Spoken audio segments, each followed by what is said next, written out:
edition of the 12th Man Fan Jam. With your host, the Reverend Moses of the St. Paul Island Church of Seahawk Positivity. Yes, thank you, Magic Voice. This is the self-appointed Reverend Moses of the St. Paul Island Church Seahawk Positivity, and welcome one and all to episode 309, the Rams Part 1 edition of the 12th Man Fan Jam, the show made up of Seahawk fans from around the world just like you, talking about your Seattle Seahawks. Over the next few moments we share together, we hope that you are entertained as we discuss your Seattle Seahawks as they prepare to take on the St. Louis Rams. So sit back, relax, grab a desired beverage or send your choice, and remember, we will not be ramming it. As is the usual with every show, we are not alone. I am joined, like I am every episode, by the 12th Man Fan Jam Posse, a ragtag group of diehard Seahawk fans from around the world. First, my partner in crime, the yin to my yang. He is a randy piece of kerfluffle. From merry old England, Matt. Hi, Matt. I'm a what? You're a randy piece of kerfluffle. Marvellous. What fantastic. Well, I bring good news and bad, Moses. What? Well, what is the good news? The good news is after the longest possible time in the wilderness, the NFL season is back. Yay! What's the bad news? The bad news is I got this new headset from New England and I can't hear a damn thing you're saying. Are you serious on that? Check 1 2 1 2. Can I get a hello? Hello. How are you? Yeah, Brady the weather's is really God. bad. Brady is God. Brady is God. Oh, I heard that. Are we okay? We're all good. Okay. Speaking of good, all right. Next, from the state of Washington, our very own news hound. His 12th man editorials can be found on SeahawksOut.com website. He's always slow clapping it out. You know him as Shadowhawk. We know him as Will. Hi, Will. Hi, Moses. Not to be petty, but I think I've met you halfway here.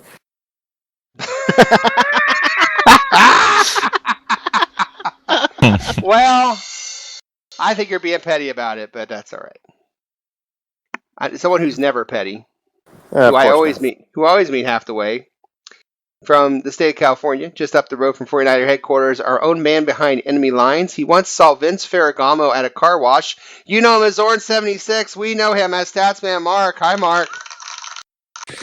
Wow, Vince Ferragamo. That is a name from the past. Even though it's the regular season, I'm still in preseason form because I just now turned off my sound pack, so I'm glad I remembered. It's going to be one of those shows, folks. Oh, boy. Oh, but we also, addition to all this, we also have a special guest this evening, makes us even more international, from the country of Canada, I like to call it. Some people call it Canada. I call it Canada.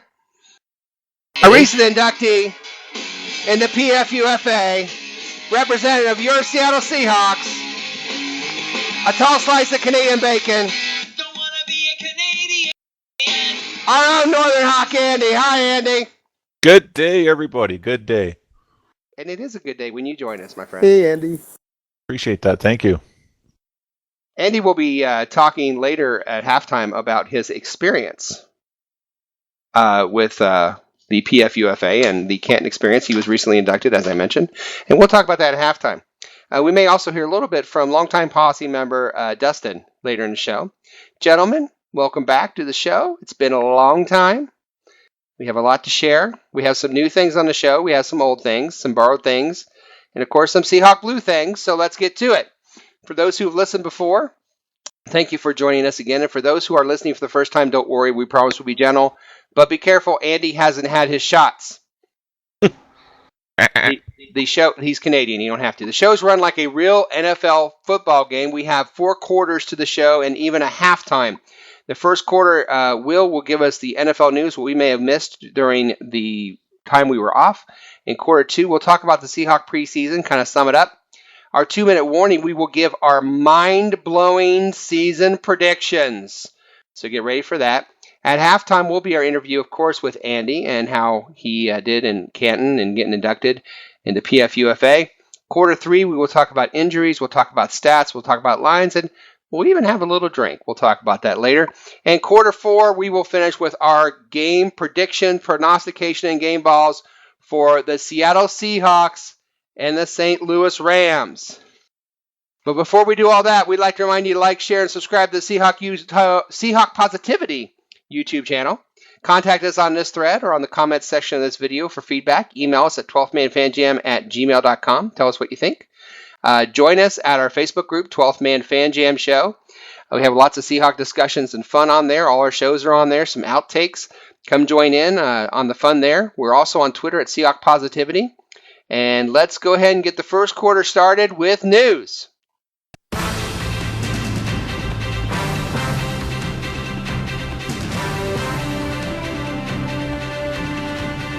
From around the NFL while you were out buying Cam Chancellor jerseys on the clearance rack. Here's our 12th Man Fan Jam news hound, Shadowhawk Will, with the news. Brought to you by a sponsor this evening. The news is sponsored by the Russell Wilson Industrial Strength Chastity Belt. Now an extra strength Sierra Strength. Come one, come all, but you won't come together in a Russell Wilson Chastity Belt. What you got for us, Will? Well, Moses, actually, this first segment is on a team that you should be fairly familiar with, as it's in kind of your backyard.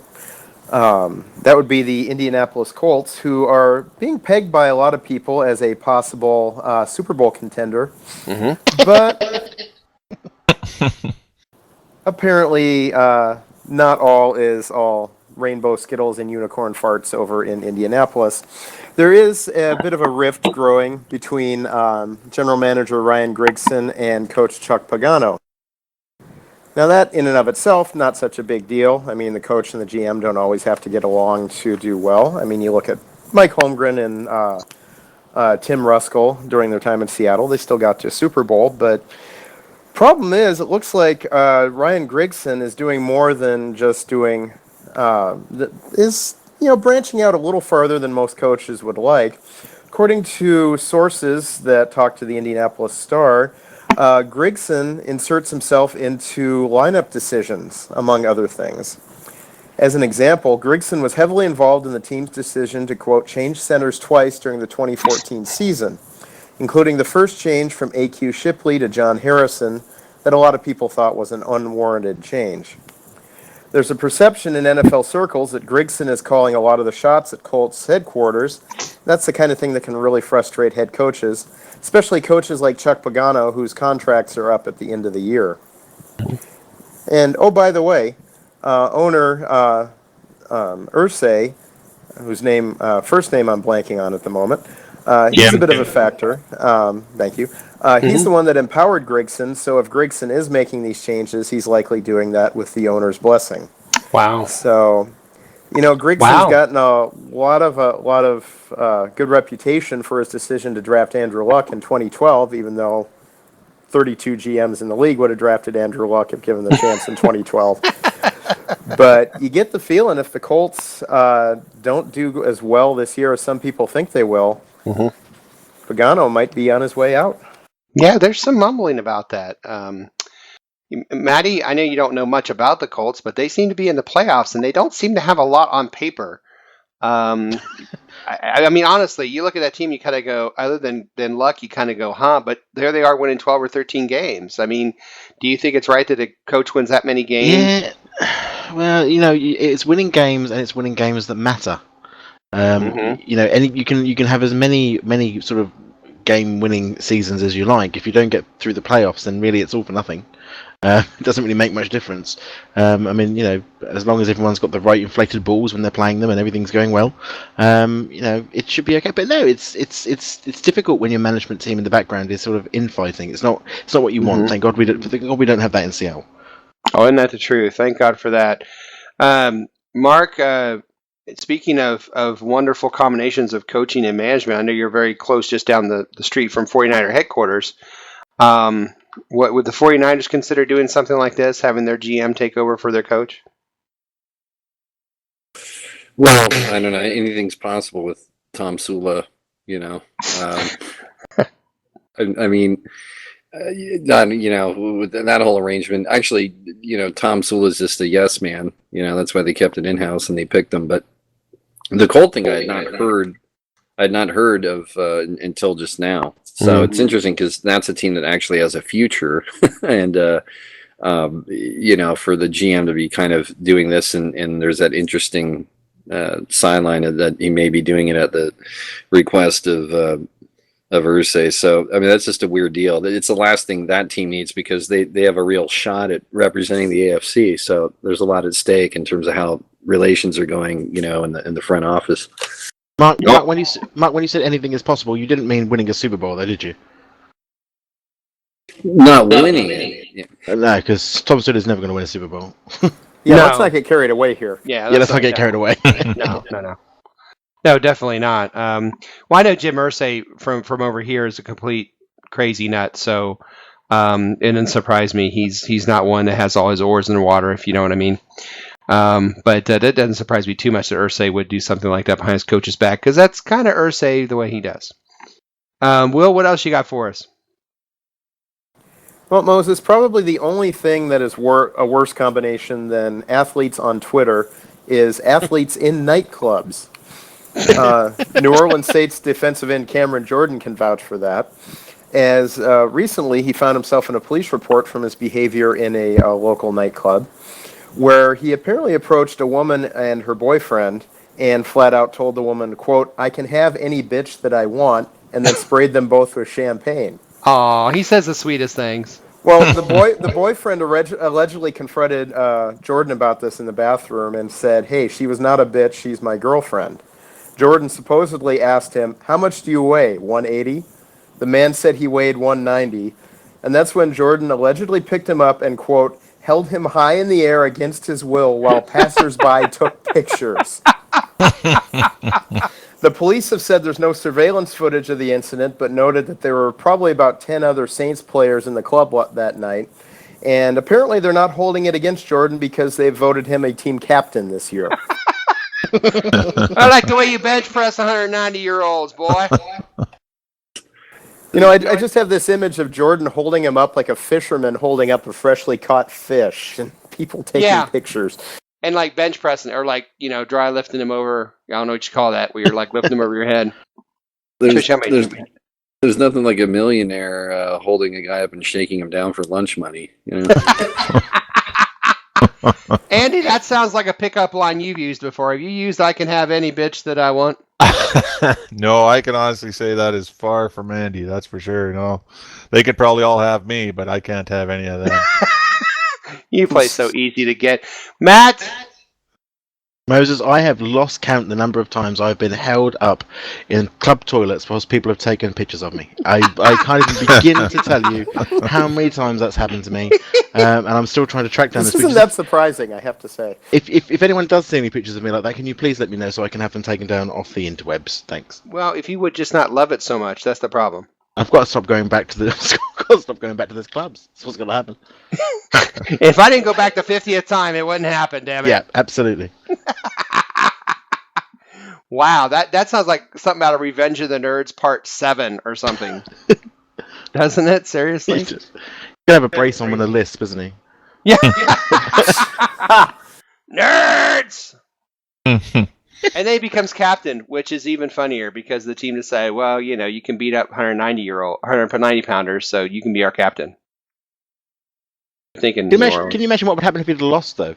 If that hadn't gone so well. What do you weigh, 180? Or if he'd hurt himself picking the guy up. Can you imagine if he'd torn a rotator cuff? Injured reserve. Oh, doing the nerd press. Well, gosh, you got any more exercise stories for us?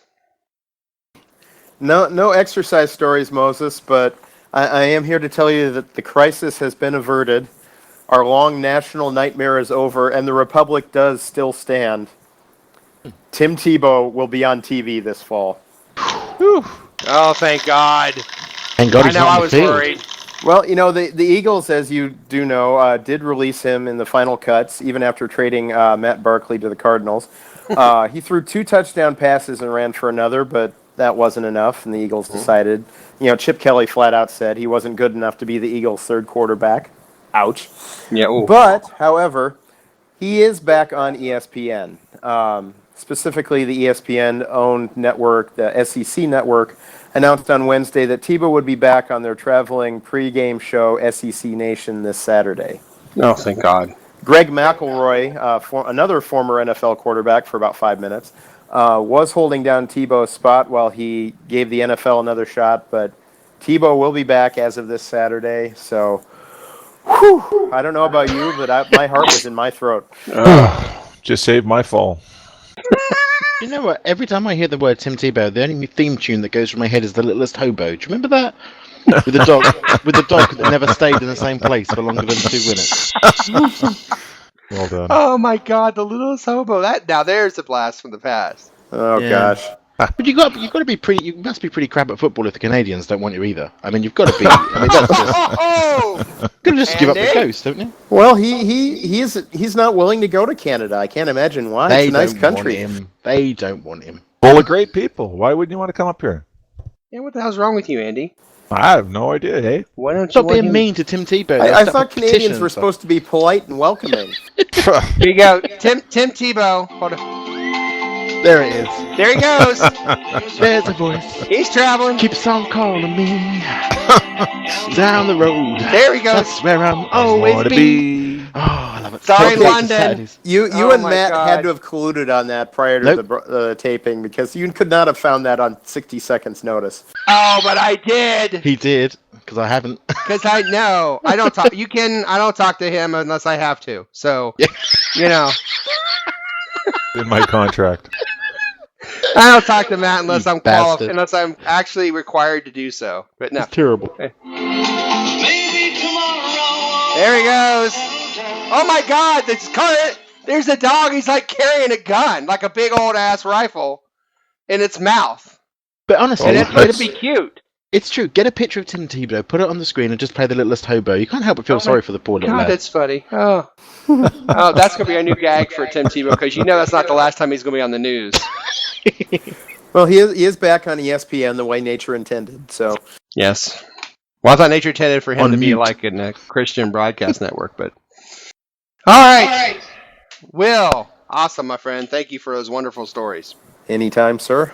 That will end the first quarter. It's the end of the first quarter, bitches. But don't worry, we still have a lot of show ahead. Predictions on the Rams game, Andy's halftime interview. But when we come back for this second quarter, it's a look back at the Seattle Seahawks 2015 preseason. We'll be right back right after this.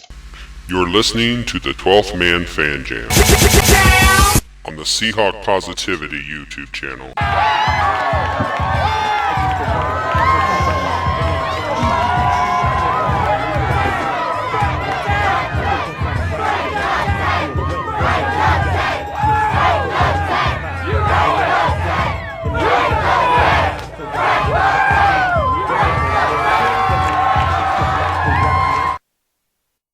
Holy shit, it's the second quarter.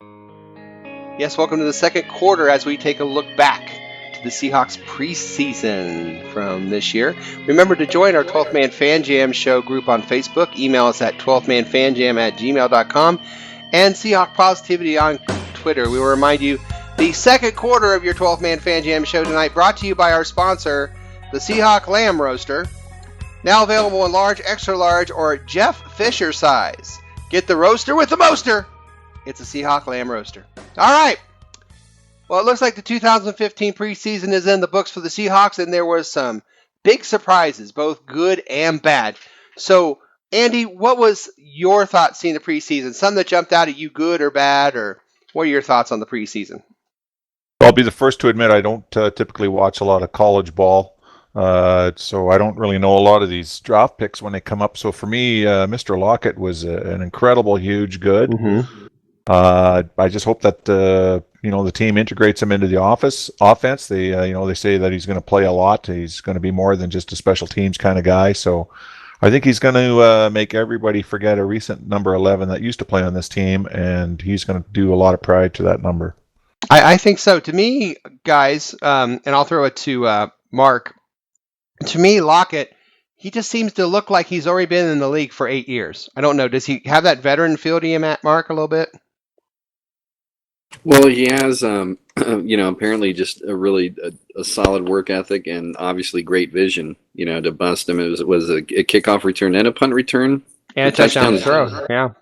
Yep. And then along with the receiving one, which is probably the highlight of the whole preseason, against of course it was against Oakland, but still, I mean, yeah, the kid looks just awesome, and he's taking it serious. It's just nice that he's there to work, and that's it. I agree. Any other comments about Lockett? I just enjoyed watching the kid play for 4 preseason games. I can't wait to see him in regular season. It's just nice to have a situation where a return has some potential of doing something. Because every time before that, you just sort of thought to yourself, "Nah, it's not going to happen." We were going to have the B-Wald experience someday. Yeah, well, we hoped for it, but it never came. What about you, Matt? What kind of highs or lows do you want to talk about from the preseason? Well, I mean, I can never be sure. Preseason, I don't know. It's just 4 games where you hope nobody gets injured. That's what I seem to think that preseason seems to be for me. But I looked at the games. I didn't watch the Broncos. Didn't watch that one. I watched everything from the Chiefs onwards, though. And to be honest, I was a little hesitant at Wilson. I don't know why. He seemed a little shaky. He seemed a little off his game for nearly all of the time that he was on the field. He started to get his act together a little bit with Oakland, but I wasn't massively impressed with him. Frank Clark was a beast. The man was everywhere. Oh my God. And don't get me wrong, he's got a backstory that I just don't like. I didn't really. Every time I look at him, I don't want to like him. But my God, he was everywhere. The man was just, snap the ball, Frank Clark's on him. Snap the ball, Frank Clark's on him. It was like, my goodness, that man's got energy. So that was my highlight. And as I say, Russell Wilson was a bit of a low. I'm hoping that it's because they're hiding lots of plays. They don't want to show all the plays they've got in the book, obviously, until the regular season. But I hope that's the case because he looked a bit sort of discombobulated to me. Do you look a little discombobulated to you, Andy?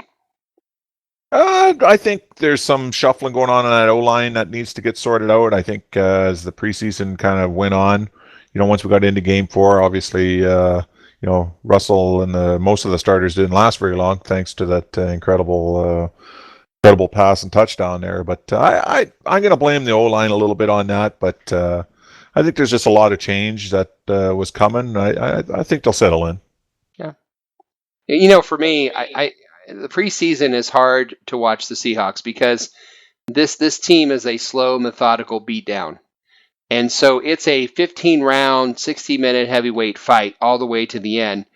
And the teams that have been able to beat the Seahawks the last couple of years have been able to do so because they've been able to go toe for toe for 60 minutes and 15 rounds. And what I'm saying is if you look at the halftime scores last year, I bet, and I haven't looked, but I'm betting they're 7-3, 6-3, 3-3, 7-0, where we just have, you just keep, this team really doesn't do well when you see them for a series or two.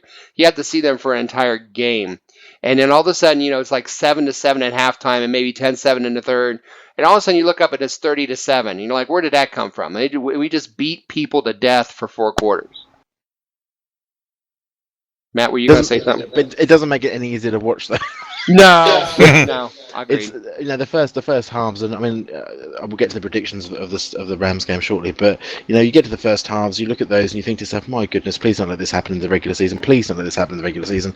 And do you know what? Sometimes it does, sometimes it doesn't. But I'm just hoping that the preseason they're not showing all of the good throws and the good moves they've got with Graham and Wilson and Lockett and Wilson. So let's hope there's some stuff up the sleeve they're not showing. Perhaps we're just pretending to be off our game a little. That could be. Now, and I'm going to say something now that's going to shake everyone to their core. So if you're listening to this, you can start recording right now because I'm going to say something that some of you are going to think I'm crazy, but I'm just going to say it. Frank Clark had the most impactful preseason that I've ever seen from a lineman in Seahawks history. Preseason. I haven't seen one player impact this team in the preseason this much since Russell Wilson. And I'm just going to say it. He was a man among boys, first string, second string, third string. It didn't matter. And when you watched Russell in his preseason, you knew that you were watching something special. I'm watching Frank Clark, and I knew I was watching something special. And it didn't matter if it was the first quarter or the fourth quarter. He was head above everyone else. And I know I'm crazy for saying this, but this kid was just spectacular, Will. Well, you can't say it any different than that. I mean, you watch the guy, he was making plays, he was getting to the quarterback, he was unblockable at times. It's hard. And it was inside, it was outside, it was bull rushing, it was spin moves, it was speed moves. It was something different every time. Yeah, you wish with Clark, you wish the backstory wasn't there. You wish that hadn't been that incident in the hotel room, because you look at him on the field and, Matt said it. It's like, wow, this guy's incredible. And you want to root for him. And it's hard, though, with everything. But on the field, yeah, no question about what Clark brings. And, the Chinese proverb, fall down 6 times, stand up 7. And so hopefully, if he's made those mistakes, he is going to stand up and he's going to right the ship. And we've seen that. We've seen that on players on this team that have done that very thing. They've done some bad things other places. They come here and the change of scenery does them good. So hopefully we're all pulling for him. And I know I kept watching him during the preseason. I kept saying, please stay out of trouble. Please stay out of trouble. Please stay out of trouble. If he does, this is going to be a steal pick in the second round. I don't think there's any question about it. Mark, what have we missed from the preseason that you want to add? Well, I was sitting here, I was trying to figure out or remember what Cortez Kennedy was like as a lineman his rookie year, but that was a big blackout year for me in 1990. So he was holding out, actually, so he didn't do all that much at first. Oh, see, I blacked out through the holdout. Well, and luckily, he didn't hold out very long. What about you, Will? Is there anything we missed in the preseason that you want to bring up? Well, we talked about Frank Clark a bit, but I'd like to bring up just the front 7 as a whole. I mean, Michael Bennett was a holy terror. You had Jordan Hill, you had Cassius Marsh running all over the place. KJ Wright, especially in that Chiefs game. Bobby Wagner getting the pick 6. It just, everybody has been concerned about our secondary for obvious reasons this preseason, even though we're getting Earl Thomas back. But I just think our front 7 is just going to look so much better. But, and talking about disappointment, I'd have to go with Alvin Bailey on that, because, coming into camp, he was the starter at left guard. He had slimmed down. He'd shown us some stuff before. I really thought he was going to come out and solidify that. And I cannot remember a good play he made this preseason. It was just not what I expected and not what we need, quite frankly. So, but on the whole, I think it was okay. It was a decent preseason overall. But yeah, if Bailey has to play at all in the regular season, I sure hope he does better than what we saw. Yeah, I agree with you on both things. We'll throw this out before we wrap it all up. And you brought up the front 7. I'm so glad you did. With that front 7, and obviously there's some questions in the backfield. We by the way have decided that we're not going to mention he who is not on the team. So if you're listening to this show to stay away from that talk, you came to the right place. But that back 4, there's supposed to be question marks there. I still think it's a very solid back 4.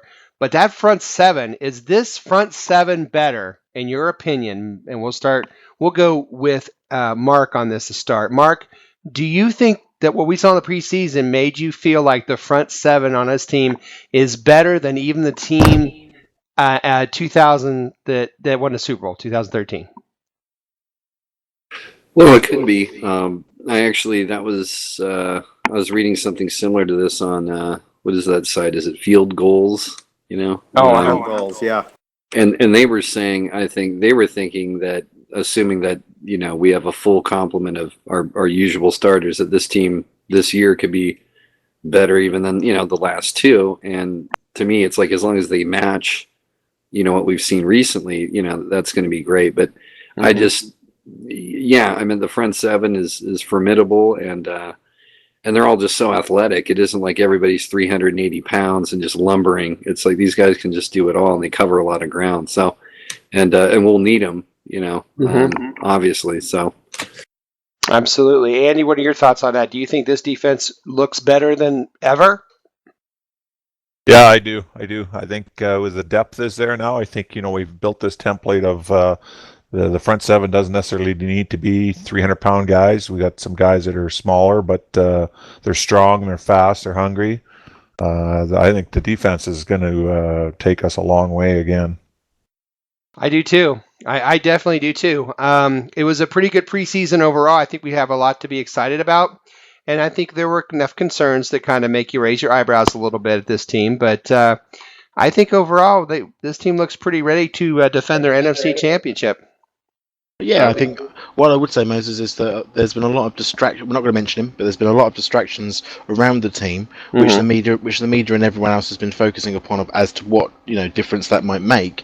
Right. And I hope that's sort of taken the team's attentions away from Seattle, sort of strategy-wise, and focusing more on that one person. A team is more than one person. So we've got just as much chance this year as we had last.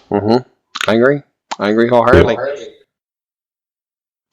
Okay, well, that will take us to our 2-minute warning. Holy shit, it's a 2-minute warning! Our 2-minute warning in the second quarter of this show is going to be about our mind-blowing Seahawk season predictions. Say what? That's right. We are going to make predictions, bold predictions about this season that are going to blow your mind. And we'll start with our friend Andy. Andy, what is your mind-blowing prediction? Mind-blowing. I'm going to predict, the Seahawks are obviously going to have a great season. I'm going to blow everybody's mind, and I'm going to say 14-2. Ooh! Say what? Say what? 14-2. 14-2, yeah. Nice. And even those 2 losses will be by 3 points each. Wow, that's dominating. That's mind-blowing, brother. That's mind-blowing. My You mind want is me to blown. blow your mind? It's blown. Matt, It's blown. blow my mind. Well, yeah, I mean, 13-3 was my number, but that's not mind-blowing because we do that every year. But the one of the things I think is that the dynamic of adding Jimmy Graham to the team is going to be special this year. And I think Jimmy Graham's going to have a better year than his best year in New Orleans in 2013. And I think he's going to get 100 receptions rather than the 86 of 2013. And he's going to get 19 touchdowns. Say what? I know. Crazy. Wow. 100 catches, 19 touchdowns. Yep. It's going to be better for than Jimmy. his 2013 system. My mind is blown. Mark, your mind-blowing prediction for the Seahawks this year. Mind-blowing. You know what? I think Lynch, even though he's getting a little bit older, I think he's going to have a monster year. We're definitely going to need him. I'm going to say 1,800 yards and 20 touchdowns rushing and receiving for Lynch. Say what? 1,800. Boom. Man's a rumbling. And he's a happy man, too, because we got his buddy on the team now. Will, blow my mind. Moses, in 2015, the Seahawks will become the first team in NFL history to have both the offensive and defensive rookies of the year the same year. Tyler Lockett will win Offensive Rookie of the Year. Frank Clark will win Defensive Rookie of the Year. Wow. Nice. Wow. That's a nice one. God, mine's really tame compared to those. But I'm going to do it anyway. Everyone's talking about the running game, talking about Jimmy Graham, blah, blah, blah. Here's the thing, and this is really tame compared to what you guys are doing, but I'll go with it anyway. Russell Wilson will hit all-time highs in touchdown passes, in yards passing, in quarterback rating, on his way to the MVP. Say what? That's right. I said it. We're all on drugs. Ah, we are. We're all crazy. Let's hope we're all right, too. Yeah. Oh, my absolutely. God. Oh, that's awesome. Well, last year we did real well. I said we'd finish top 10 in both offense and defense, and we did. And then Mark said we'd win the Super Bowl, and So that's the end of the second quarter. Holy shit, it's halftime! But that's all right. That's the end of the second quarter. We're going to halftime. Our halftime show is a 1-to-1 interview with 2015 Hall of Fame fan inductee to the PFUFA, Andy Northernhawk. and we will talk to him right after this quick station identification.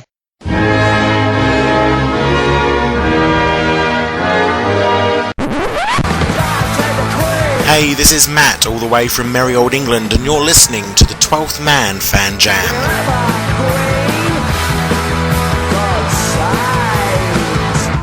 Next, the 12th Man Fan Jam presents another interview with Moses. Yes, thank you, Matt, and welcome to a very special halftime interview with Moses. And our guest is, of course, Andy Northernhawk from Canada, who has recently been inducted in the PFUFA Hall of Fame weekend in Canton, Ohio.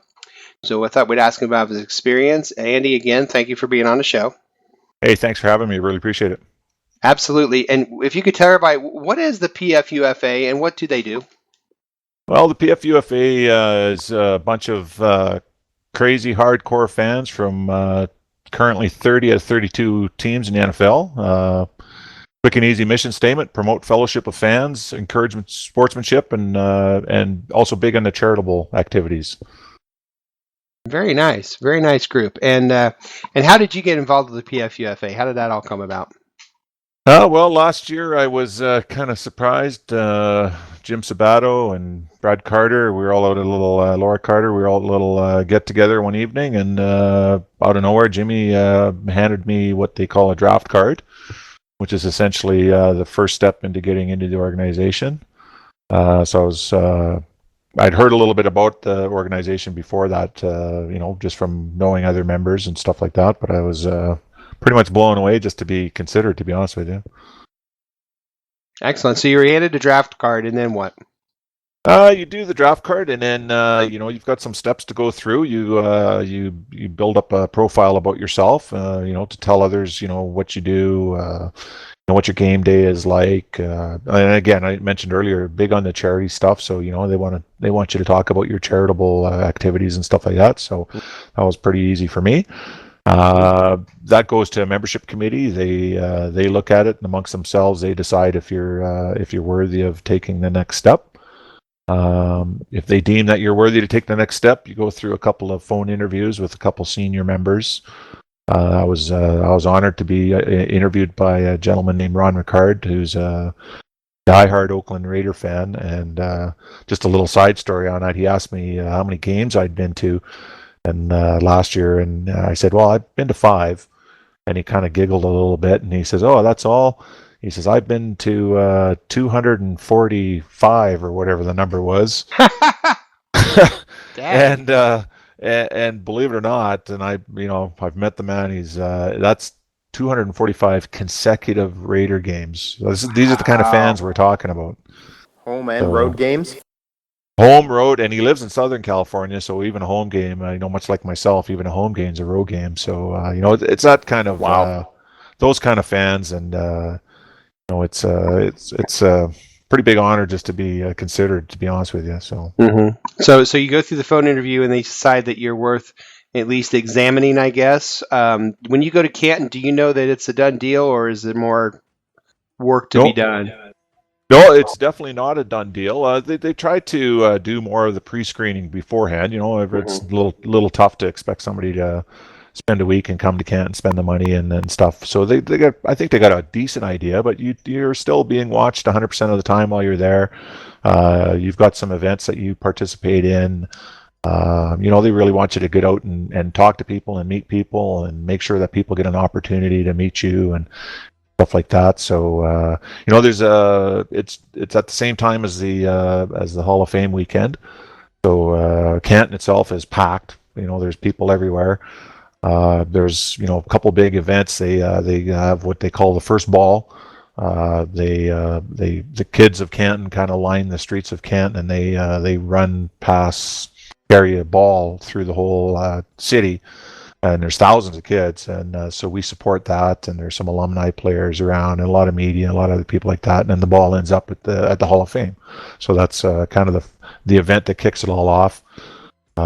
There's a huge parade. I was told while I was there, it's the 3rd largest parade in North America that goes through Canton. I think when we were there, it was 3.5 miles long. This parade. and the streets and the sidewalks, wherever there's space for people, there's people. Like it was kind of mind blowing. Actually, it's just huge. That's fantastic. And then after the parade, then what happened? After the parade, we hang out at the Hall of Fame for a little while. There's some, there's some alumni guys there. There's some more senior PFUFA members that are there signing cards and meeting fans, and then we're kind of helping with that.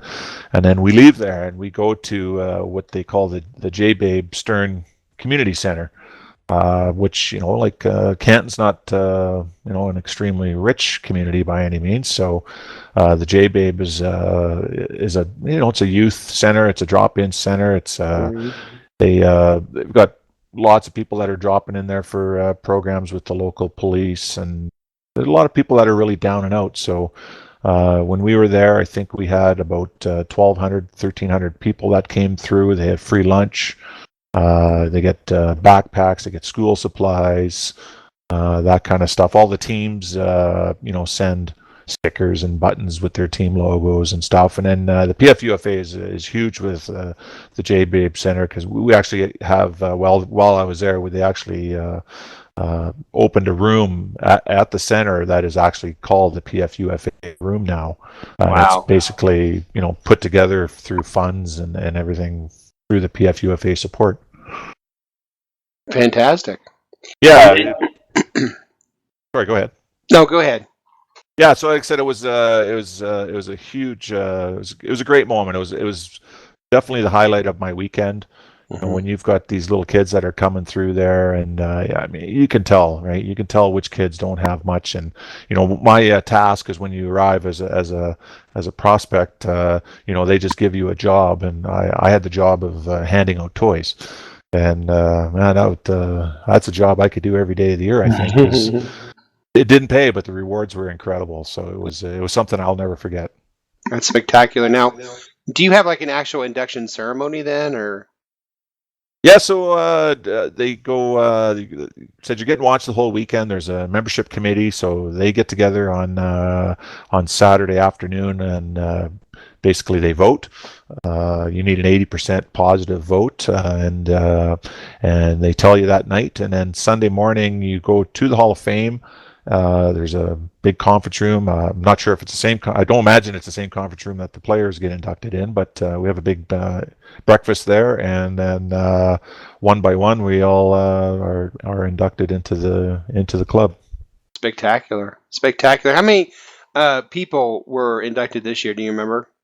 I believe we had 23 of us in the class of 2015. So myself, there was 2 Seahawk fans, so I think he's been on the show as well. Predator Hawk, my buddy Bob Vandenberg.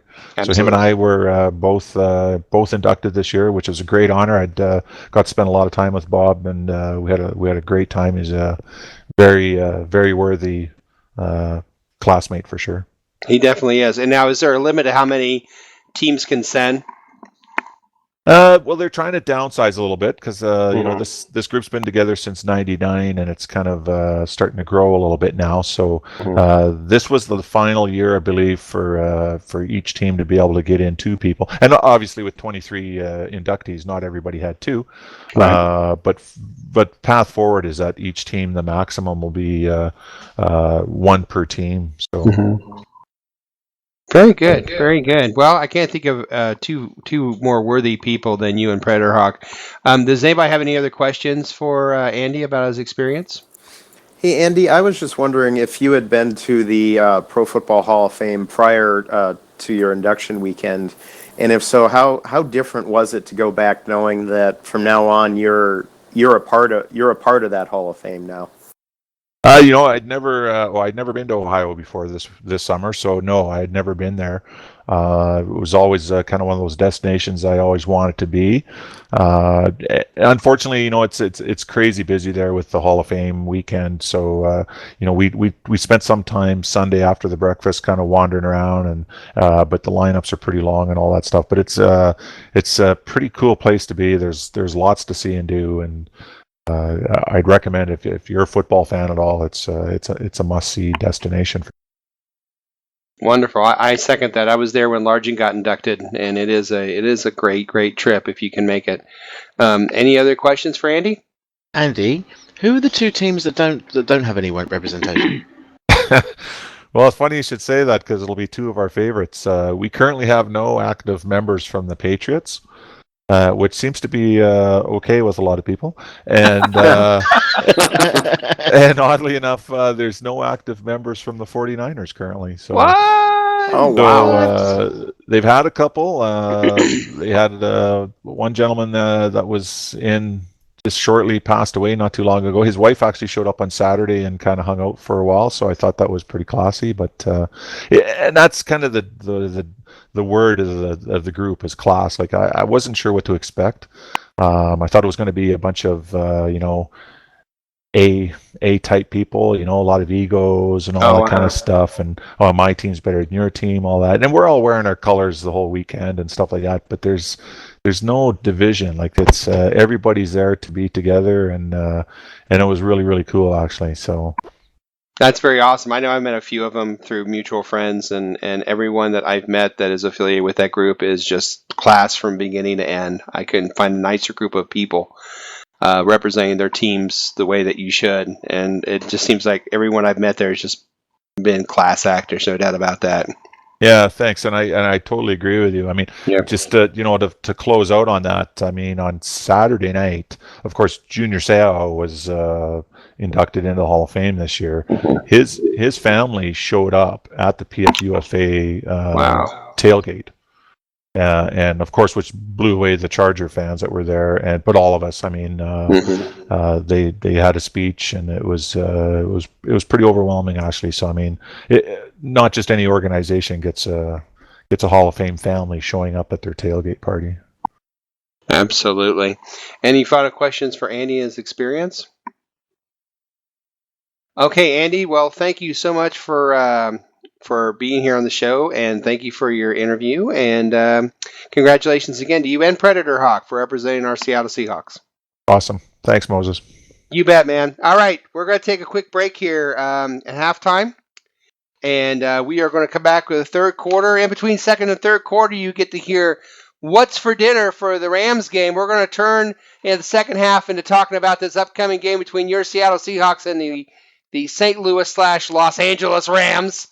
We'll take a quick break. When we come back to start of the third, we're going to have some stats. We're going to have some injuries to talk about. We're going to have the odds of the game. And we're also going to take a little drink. We'll be right back after this. You're listening to the 12th Man Fan Jam on the Seahawk Positivity YouTube channel. Rolling Stone. Wanna see my picture on the cover. Stone. Wanna buy 5 copies for my mother. Stone. Wanna see my smiling face on the cover of the Rolling Stone. That's a very good idea. I think it's supper time. And now it's time to see what the Reverend Moses has on his menu for this week's game. Moses, what's cooking? Yes, this is your self-appointed Reverend Moses of the St. Paul Allen Church of Seahawk Positivity with this week's game menu. This week during the Seahawk-Ram game, I encourage all Seahawk fans to eat the following: St. Louis roasted lamb, peanut butter Kenny brittle, Benny Cunning ham and cheese, Nick Foles slaw, and some split Isaiah peas soup. This has been the self-appointed Reverend Moses of the St. Paul Allen Church of Seahawk Positivity saying bon appetit.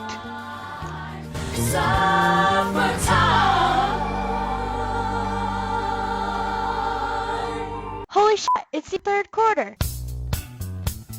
Yes, welcome to the second half of episode 309 of your 12th Man Fan Jam show. I am your self-appointed Reverend Moses of the St. Paul Allen Church Seahawk Positivity, and the third quarter is brought to you by a sponsor. Yes, the third quarter brought to you by the Jeff Fisher Steakhouse. For steaks that are better than what they were, but not great, go to the Jeff Fisher Steakhouse. Hey, it's better than what you had before. Well, kinda. The Jeff Fisher Steakhouse, making mediocre just okay for years. All right. You just had dinner. We're going to have drinks, but before we do that, Will wants to give a special shout out. Will, what do you got?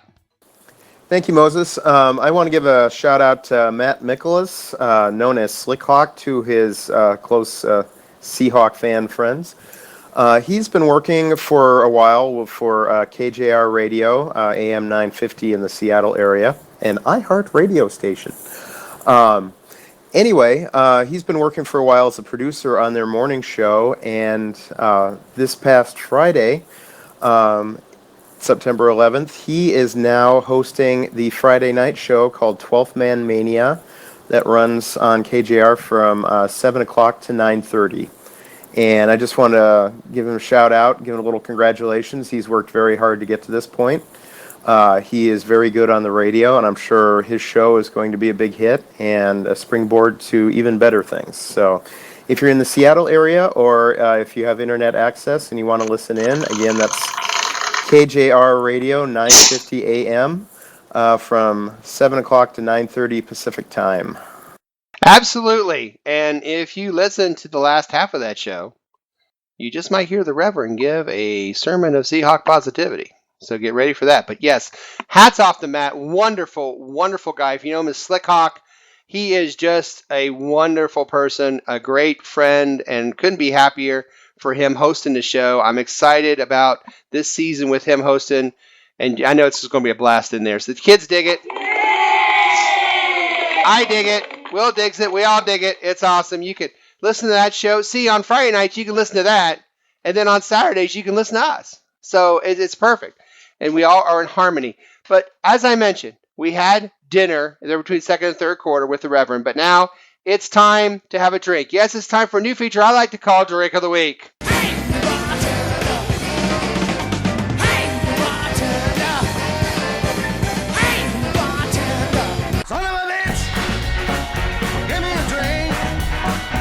Yes, Drink of the Week, where our 12th Man Fan Jam mixologist, Moses, which is me, conjures up a delicious drink based upon the Seahawk opponent. This week, we're going to take... Are you taking notes, Matt? Because I know you like to drink. I'm absolutely taking notes. All right. This week, we're going to take 1 part St. Pauli Girl beer. 1 part St. Pauli Girl beer. It's hard to say. 1 part of a Louis Reserve Scotch Ale. And 1 part of a Rampant Imperial Pale Ale. So we have a St. Pauli Girl beer. Wow. A Louis Reserve Scotch Ale. And a Rampant Imperial Pale Ale. And we're going to make a St. Louis Ram is what we're going to make. Now be careful when you drink this, because 1 drink of the St. Louis Ram and you'll want to ram it. If you drink it twice, you'll settle for mediocrity. And at 3 drinks, you want to move to California. So...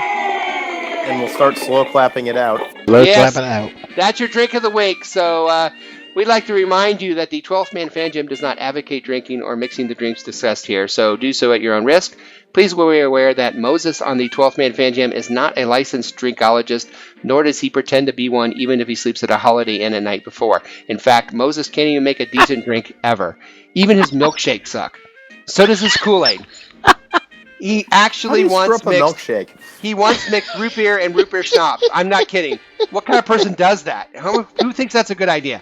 So attempt the previous drink at your own risk, and remember that this was done for entertainment purposes only, and always remember to drink responsibly. Okay. This quarter, we talk about injuries, we talk about stats, and we have the lines for the Seahawks game and their upcoming game against the Rams. We're going to start first with Medic Matt. Matt, yes. What's a key injury for this game?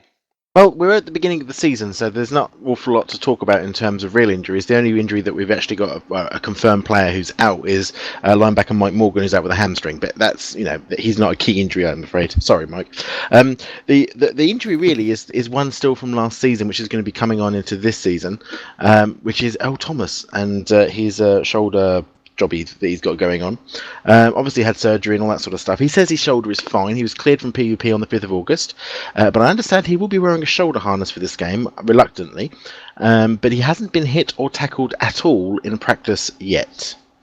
So it sort of makes me think, well, I hope he's not, that first hit that you're not expecting from the Rams, and I just hope he doesn't, I'd much prefer him. I don't know why. I'd much prefer him to go through a practice first and then get out in the field. But I just hope he's healthy for the whole game. But that's a worry, but it's not a real injury. Mark, are you concerned about the shoulder? Well, yeah, you got to be. I mean, because a while back they weren't even sure if he'd be ready to play this week. So, and he's such a key given everything else that's going on right now. So, yeah, it'll be a relief to see him get involved, and he will be, that early. And I think it'll be a relief for him and the team once he is, given a few shots and has come out of it fine. I think by the time we get to the second half, if he's, and God forbid, he's still in, so everything's good. By that point, I think we'll all be relaxed. I think he'll be back into the flow. It's just that first quarter that's going to worry me. Yeah, I agree. That is a key injury and a key concern. Statsman Mark, what kind of stat do you have? You're going to give us a stat for this game. What is the one stat that jumps out to you for this game? No, Moses, as usual, I overlooked a lot of interesting stats and came up with this. That's why he's the stat man, folks. That's why he does it. There's a Brick Tamlin inside all of us. But you know what? It's actually it's week one. Typically, the defenses are ahead of the offense, and I just think this is just going to be kind of a grinded out game. And with Tyler Lockett now, with him in the mix, I actually think that return yards are going to be huge simply because he has a great chance of giving us, a shorter field to work with, for the offense. And the Rams defense is no joke, despite how much we get around with that team. That's a very good defense. So I think Tyler Lockett return yards are going to be key to give us a shorter field. And we've already seen that he's more than capable of taking it to the house. So Tyler Lockett return yards would be my interesting stat, I guess, for the game. Good. Very good. Andy, how you feel about the key stat to the game? Do you think it's going to be the Tyler Lockett return yards or something else? Well, I think that's going to be a big part of it. I think the defense has shown that they're coming out of the gate pretty much where they left off. To me, I think the offense was a little struggling, so I think he's bang on. Shorter field's going to make a big difference. It certainly will. This is usually where we would then go to our fellow posse member Dustin with the odds on the game. Unfortunately, Dustin could not be with us for this taping, but he did send it through a little thing we like to call the internet to me. And he said they have the Hawks as a 4-point favorite right now, most places, and most places have the over-under at 41. He's going to go with the under. Will, 4-point favorite on the road in St. Louis, is that fair, too big, too small? What do you think of that number? I think that's fair. I mean, the Rams always play us tough, but I think objectively, both people looking at both the Hawks and the Rams rosters will say that Seattle is the better team. The Rams really don't have any kind of a home field advantage. I mean, that dome is quiet, it's dim, it's empty, so that's not going to help. Slow clapping it out is not going to get anything done for this team. So I'd definitely say, given the Hawks as a favorite, as a 4-point favorite, that makes sense. I think it does too. Anybody want to argue that 4 points or the 41 points? I know we have our scores. We're going to do that in the fourth quarter, but my score is just right, almost there. I'm a little over 41, but not much. Does anyone think that's a little high for two great defenses? First game of the year? Take the under. Take the under. Take the under, they're saying. Andy, you taking the over? No, I'm taking the under. Like you said yourself, two great defenses, and I don't have a lot of faith in that offense on the Rams side. Fair enough. I want a disclaimer here as well. The 12th Man Fan Jam show does not endorse betting on anything at any time. These numbers have been presented for entertainment purposes only. Please do not take these numbers or anything we say ever on this show seriously. Okay. And that being said... Because we don't. Because we don't. We're going to now, baby, because it's the end of the quarter. It's the end of the third quarter, bitches. Yes, the end of the quarter, and you know what's coming up next. What you've been waiting for. It's our predictions, our prognostications, and our game balls for the upcoming game between your Seattle Seahawks and the St. Louis Rams. Right after this quick station identification, you are listening and watching the 12th Man Fan Jam. Slow clapping it out for you. We'll be right back. You're listening to the 12th Man Fan Jam on the Seahawk Positivity YouTube channel. Ram Rule 5. Leading up to every kickoff, let's slow clap it out.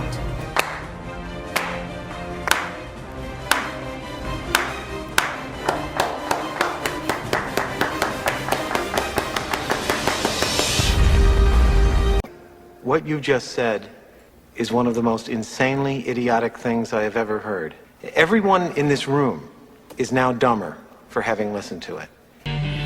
And now it's time for the fourth quarter of the 12th Man Fan Jam. Here to lead us through the final quarter is once again our host, the self-appointed Reverend Moses of the St. Paul Allen Church of Seahawk Positivity. Yes, welcome to the fourth and final quarter of episode 309 of your 12th Man Fan Jam show. Special Rams Part 1 edition. It is time now for our predictions, our prognostications, and our game balls for the upcoming game between the Seahawks and the Rams. So we will now start with Andy, our wonderful friend from the Great White North. Andy, are you there? Hi, are here. You are here. Can you give us a game ball, which would be somebody you think will be the best player that day, a prognostication, some kind of prediction that will just be in the scoreboard or on the stats board that'll just jump out at you after the game, and of course a score, please. Sure. My game ball is going to go to Richard Sherman. Richard Sherman is he's going to get beat for one pass, but they're going to go at him about 7 times. He's going to get an interception, and he's going to knock the other 6 down. Nice. My game ball is going to Richard Sherman. All right. Is his INT your prognostication, or do you have something else? Sorry? Is your prognostication his INT, or are you going to go somewhere else? No, mine is going to go young rookie Lockett is going to score a touchdown. And my prediction is going to be on a kick return. Oh, okay. And what is your score for the game? Final score, Seahawks 24. Those other guys, 10. All right. 24 good guys, 10 bad guys. All right, Will. Yes, sir. Game ball, prognostication, and prediction, please. Well, Moses, my game ball is going to go to Bobby Wagner. I think the only success the Rams are going to have on offense is going to be the short passing game that annoys us so much, and I think Wagner's going to end up getting a pick before this game is all said and done. My prognostication goes back to something that ESPN.com's Mike Sando said, that St. Louis is going to be a rough place to be an offensive lineman this Sunday. I think there's going to be 8 sacks total between the two teams. Hopefully 7 for us and 1 for them, but I'm not going to hold my breath on that. Score prediction, well, I think it's going to be one of those games, one of those frustrating, hair-pulling, nail-biting games where we're going to be drinking a lot of your St. Louis Ram concoctions. And Seattle is going to come out on top 13-9. Woo! Nasty score. Statsman Mark, what you got? Well, let's see. A game ball, I'm going to give that to Lynch. I think we're going to lean on him extra heavy, again, giving game 1 pass protection. So he'll get my game ball because I think he will go for over 100. Prognostication, I'm gonna stay on the Lockett theme, and I think he'll get a return TD. And actually, does anyone know, is he doing punts and kickoffs, or is it just one of those? Yes, punts and kickoffs both. Awesome. Okay. He will get a return. Now, I guess I better specify. He will get a kickoff, which unfortunately means the Rams are going to score at some point, but he will get a kickoff return for a touchdown. Not necessarily. It'll be the opening kickoff. Opening kickoff or whatever. Could be halftime. That's true. We like to defer when we win the toss, so we'll be optimistic and see, is that the opening? Boy, that's even more bold. The opening kickoff return for a TD. Why not? Why not? And then final score. I'm going to go 23-20 Seattle. All right. Matthew, Yes. what you got for us? We're being scored this year, aren't we? The You are scores being scored. Scores are being kept, aren't they? Yes, they are. Would you like to hear the scoring? Uh-oh. Well, we might. Let's. Yeah. Well, do you want to do that at the end, or do you want to do it now? I don't mind, but I'm just thinking because we're being Why don't scored you on. go ahead and do yours, and then I will share that with everyone. How we're We've got to be. scoring. We've got to be getting a bit serious now with all Yes, these we have to get predictions and stuff. serious. Yes, there are going to be scores Seriously. involved. Yeah. So my game ball. Are we allowed to pick the same person as somebody else? Oh, sure. Okay. Marshawn Lynch is going to get my game ball. I agree with Mark. I think he will go over 100 in this game. He'll get 110 yards is what I've got down for him, and his longest will be 37 yards. So Marshawn Lynch is my game baller. That's not my prognostication, though. My prognostication, there will be 22 penalties in this game. There will be 10 Seattle penalties and 12 Rams penalties. That's my prognostication. It'll be one of them games, dirty defense, smash mouth football, ugly stuff. Yeah. It's not good. It's not going to be pretty. And because it's not going to be pretty, and because it's going to be a defensive smash in the mouth, I think Seattle will get 17, and the Rams will get 13. All right. And as you mentioned, there is scoring this year for your predictions. Here's the scoring, how it will go. If you get the game ball, if your guy gets the game ball, you get 3 points. For your prognostications, you get 3 points if you hit your prognostication, and if not, the person that's closest, if nobody gets a prognostication, gets 1 point. Predictions, if you get a team score on the button, you get 5 points. So if you get both of them, you can get 10 points if you nail the score. One team's point total, if there is nobody that gets 3 points, then the closest will get a point. Does that make sense? You got that? I hope you wrote that down. I did. I wrote that down. Let me say it again. If you get on a button, let me correct that. If you get a score on a button, you get 5 points. If you get one team score right, you get 3 points. That's it.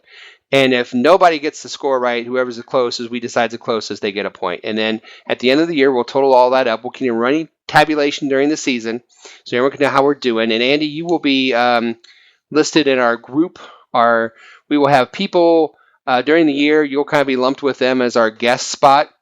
And then we're going to ask this coming week that if you would like to give us your score, your prognostication, and game ball for next week's game, you can email us. You can get on the Facebook page. We'll be asking for that. And we'll pick one person before the game to represent everyone else against the posse. So Awesome. we'll be doing that during the year. And now it's time for, I guess, my prediction. And here it is. It's the start of another season filled with Super Bowl promise and playoff confidence, a world where defeat is not thought of as a possibility and mediocrity is some other team's problem. In other words, a world as far away from 49ers as possible. This season starts with 2 grueling road games, the first of which is here in St. Louis, which is known as our football horrors of horrors. Yes, St. Louis, a town that goes to football games because the baseball team is out of town or they need a nice warm, dry place to sit for a spell. A town that's considered Kansas City light. A town known for the world's biggest croquet hoop. Yes, St. Louis. But also a town that is giving Seahawk fits over the last couple of years. Remember, the Seahawks have only won in the Dome once in the last 3 years, and that was an ugly 14-9 nail-biter back in 2013. In fact, the last 3 games in St. Louis have been decided by just a total of 13 points. So there would be enough reason to conclude this would be another nail-biter. But think about those losses. 2012, St. Louis kicker kicks 4 field goals, including a 58 and 60-yarder and a fake field goal touchdown pass to win 19-13. Even then, time in the fourth quarter wound down. Russell Wilson drove the team down for the game-winning touchdown, but it was a slip on the ground of a Seahawk receiver on an out route that sealed our fate that day. In 2014, remember last season when the Seahawks came to St. Louis, it was among the Harvin drama. Percy Harvin had just been traded, and the team was a small amount of mass hysteria. Players were reporting not coming on the bus, chaos in the locker room, and confusion by fans everywhere. A punt fake to the right allowed a punt return TD for the Rams, but even then, it was a gutsy 4th and 3 fake punt in the fourth quarter that sealed the fate for our Seahawks yet again, as they fell 28-26 despite a superhuman game from Russell Wilson, where he ran for 100, threw for 300, and I think he helped a young lady give birth to twins at halftime, but I can't confirm that. But not even Russell Wilson and all his superhuman glory was enough for a Seahawk victory last year. So if you make a game prediction, you might want to consider all this, right? Well, that may be true, but I have something else to consider. Anger. This team's angry. Season ended last year. Well, look, you know how it ended last year, okay? And this team now has a massive, non-deflated chip on their shoulder, and they're about to take it out on the rest of the NFL. And I don't think there's enough trickery in a Penn and Teller act to keep the Seahawks team from rolling over the Rams this year. So look for my game ball recipient, Jimmy Graham, to catch 8 passes for 2 touchdowns. That's my prognostication. Look for our defense to destroy a young and unproven Ram offensive line. And look for our special teams to play with their heads on a swivel looking for trick plays. Not this time, St. Louis. Our Seahawks are ready. They're hungry. They're angry. And they're ready to take it out on you and the rest of the NFL. And the Lambs will be silenced. I predict Seattle 27, St. Louis 16. So, looks like it's time to bring another wonderful and amazing 12th Man Fan Jam show to a sad close. We are so glad you decided to waste some time with us. It was, as usual, a show that raised the bar here at the Seahawk Positivity YouTube channel. We certainly hope you laughed a little, and maybe, just maybe, you learned a little something along the way. And what did we learn in this episode 309? Well, we learned that Matt loves to be held in bathrooms. we learned that Tim Tebow is the littlest hobo. That song is going to be stuck in my head all for the rest of tomorrow. Absolutely. And finally, we learned that St. Pauli Girl Beer is hard for Moses to say. I don't know why, but it was. So, on behalf of my partner in crime from Merry Old England, Matt, Statsman Mark, our favorite hunk of Canadian bacon, Andy, and our news hound, Shadowhawk Will, as the Beaver, this is your self-appointed Reverend Moses of the St. Paul Island Church of Seahawk Positivity saying, enjoy the game, go Hawks, and everybody, we got to slow clap it out. Slow clap it out, people. Come on. I'm doing it really slowly. Slow clap it out. God, we are a bunch of white people. We have no rhythm, nothing. Go Hawks, I guess. Go Hawks. Go Hawks. Slow clap it out.